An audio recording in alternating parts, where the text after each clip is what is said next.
Wow naman. Magpaliwanag daw ang nasa Malacanang tungkol sa pinakalat nga na video na naman na itong nagngangalang Dean Chase, isang vlogger na nasa US. Kailangan daw malinaw na sagot at paliwanag. Wow!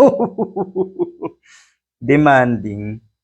Pagpalagay natin na pwedeng depensahan ng Malacanang at ng first family nga, first couple nga, ang kanilang sarili dito nga sa video na pinapakalat na itong mga ulaga na DTS. Sige, talaga, maniniwala kayo sa paliwanag ng nasa Malacanang? Hindi ba dapat unang pagpaliwanagin ay etong si Dean Chase? Dapat malinaw ang sagot niya dito sa viral video na ito dahil siya mismo ang nagpakalat. Alam niya sa sarili niya na pinaglololoko niya kayo. Pati si Pulong Duterte, nagpaloko sa Dean Chase na yan.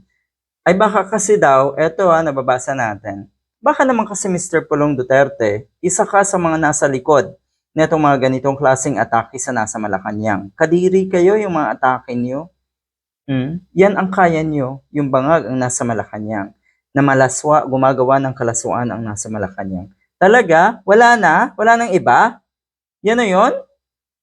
Maigi pa siguro yung tapatan niyo yung mga akusasyon laban sa inyong pamilya, laban kay Sara Duterte. Kung meron kayong mga pwedeng ipantapat na ganong klaseng level ng akusasyon, ay siguro mas maigi at mas mataas ang kalidad ng usapin ng mga kababayan natin ngayon. Pero yung ganito, na ang aakusahan nyo ng kalaswaan ang nasa Malacanang, talaga ba? Baka naman kasi mga gawain nyo to. Ito daw na kumakalat ngayon na video nga, larawan na umano'y nagpapakita nga kay Bangag na gumagamit ng ipinagbabawal na droga. Marami daw Pilipino ang nababahala. Talaga ba? Bakit mababahala? Hindi ba't kayo ang nababahala? Kasi malapit na kayong lahat eh. Yan talaga ang sa tingin ko ay ikinababahala nyo. Pero yung video na ito, ang totoo niyan, pinagtatawanan kayo ng mga kababayan natin na nasa katinuan.